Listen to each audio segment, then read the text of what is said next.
It's a silly season as they normally do. South Africans are going to forget that there is a recession underway, most of them, that's being predicted, and a credit crisis bubbling underneath the surface. The team from Deloitte recently put together some interesting statistics on how we're likely to spend this year. We look at some of these trends, warning signs, and the habits that will play out in the next few weeks as Christmas is around the corner. We're joined by still Simona Levitt from FinWeek, Kay Welsh joining us from Deloitte as Economics Advisory Lead there, and of course we still got Mark on the desk. Kay, thank you so much for joining us. So I had speaking to Kevin Links from Stanlib recently, and he was saying this Christmas is going to be very much about credit purchases as opposed to cash. People don't have that much extra cash in their wallets, but what did you find when it comes to those two elements? So consumers said overall they're planning to increase their spend, which is interesting because overall they've said that their purchasing power has declined since last year. So clearly the extra money has to come from somewhere. And we've seen up until October, very strong growth in household credit extension. So I think the reality is, although the consumers we surveyed said they would spend less on credit than last year and try and use cash and vouchers, cash in their credit card points and so on to a greater extent, I think the reality is you are still going to see credit being a very important driver. I think it's going to be something quite interesting to watch because I think the banks last year really pulled everything in. There wasn't an effort to lend, and I think a lot of them are under pressure to grow their spend now. And I'm assuming that they're subtly doing it by pushing it through the credit channels.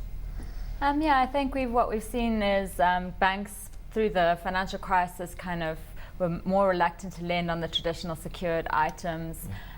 So we saw a decline in mortgage extensions, vehicle finance, but at the same time we saw an increase in unsecured lending with a higher interest premium, obviously. And I think that's partly what has been driving increased consumer spending, is increased credit card spending, increased unsecured lending.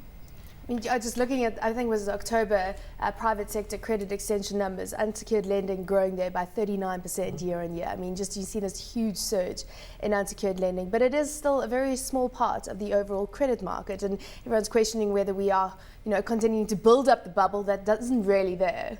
Yeah, I think it's been interesting. I think there's a lot of, I think this whole Marikana thing has thrown the industry of unsecured lending under the spotlight a little bit. So I think it's going to be, I think people are being very careful about, people are actually getting burned for it now. You saw the Edward Nathan Sonnenberg research report into the garnishee orders. I think there's something fundamental that's going to change there in it. But I think it's going to be interesting just to look at spending patterns. Maybe that's maybe starting point is, what are people going to spend on going forward? From what our survey sort of indicated is over this holiday season, they're very keen to still have a festive holiday. They're keen to spend on food, on socializing, and on gifts. But given that they've recognized the prices of essentials have gone up, their overall spending power has declined, they're going to cut back in areas like general entertainment, leisure, and holidays. So perhaps less traveling domestically this year. It's quite interesting because I think one of the trends we saw coming through, at least from an international side, we wrote something on the wealthy a couple of months back, and they were talking about how they're investing less in stuff and more in experiences. Yeah, we've definitely picked that up, I think, in this year's survey. I think you can't take the festivities out of the holiday season. South Africans are always keen to relax at the end of the year. In fact, I think nearly 43% of the people who said they would increase their spend. So they would rather just enjoy the holiday season, not worry about the uncertain outlook, and face reality again when they get back to work in January. To what extent are they bargain hunting? Is that a trend that's coming through? It's been a very strong theme again for the second year. So looking for value, looking for sales, looking for discounts.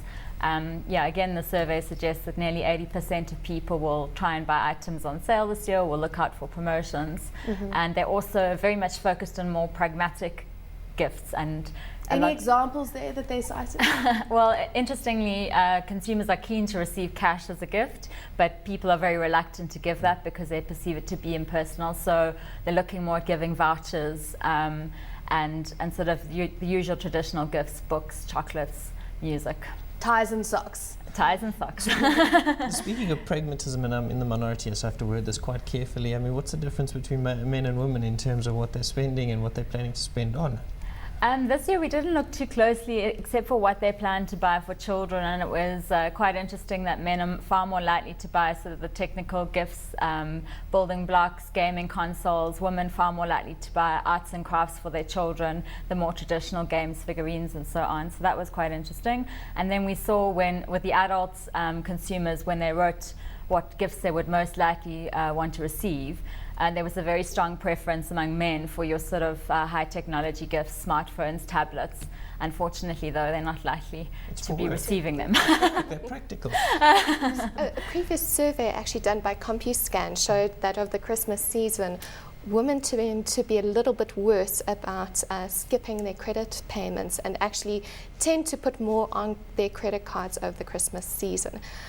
So I think that's quite an interesting trend coming through. I also thought it was quite interesting that smartphones actually entered onto the gift list for the first time this year. Yeah, so the top 10, they entered onto the top 10 list for the first time this year, but they still rank sort of 29th in the gifts most likely to be given. So there's a little bit of a gap between expectation and...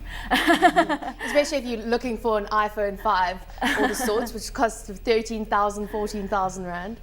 And in terms of your advice for retailers going into the Christmas season, are there any particular trends that they need to gear their stock and their branding towards? I think two interesting things. Firstly, consumers are very much following this cross-channel shopping approach. So they're going online to look for gift ideas, to compare prices and so on, but then they go, even looking at social media, we picked up for the first time this year for gift ideas, but then they'll still go in store to purchase. So I think retailers that follow more of a cross-channel strategy in marketing their promotions will be better.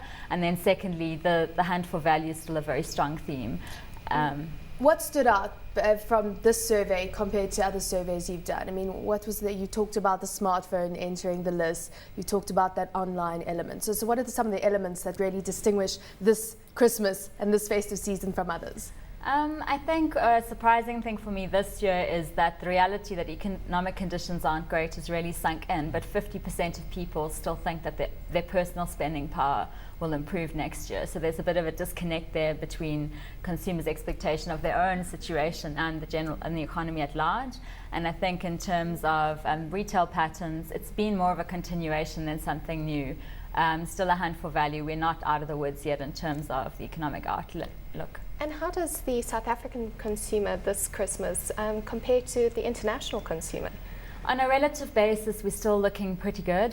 So South Africans are the most optimistic about their personal spending power across the 19 countries we surveyed, which are mostly European. And then in terms of spending, I mean, we are on average planning to increase spend by around 5%, whereas in countries like Greece, consumers are cutting back by close to 20%. So in those heavily indebted Euro economies, you're seeing a sharp decline in spending in real terms, which is very different from here. Yeah, there was one just coming back to the whole social media and the sort of marketing cross. I mean, one thing is there's been quite a few studies coming out. Nielsen's have recently done one. This idea that a like doesn't essentially turn somebody into a like on Facebook doesn't turn somebody into a consumer. I mean, are retailers actually making progress using the social media channels as something to get feet into their stores? I think they are to an extent. I certainly think for those price comparison tools for online shops become a very critical element if they go to market. If you are one of the lowest prices, then you're likely to get the sale. There's probably still a bit of a disconnect between online marketing and the actual purchases, because consumers will look online for ideas but might just purchase something similar somewhere else once they're in store. So it's to try and get those consumers to look online and to transact almost more immediately. I think people still also enjoy the element of going shopping. I mean, I don't know about Christmas time, it's exhausting in the shops, but still being able to see and touch and feel whatever you're looking to buy. But talk to us about food and alcohol and views towards spending on these items, because I know in previous Deloitte surveys these rank quite high in terms of the amount of money people were prepared to spend, of course being the festive season, and you traditionally spend quite a bit on that. Yeah, so food and gifts are still the top, still command the greatest percentage of the total holiday spending pie. With few exceptions, I think, in Greece, socializing is the priority, which I found quite interesting. Perhaps, as you say, that's a move away from material things and hard times to just experiences.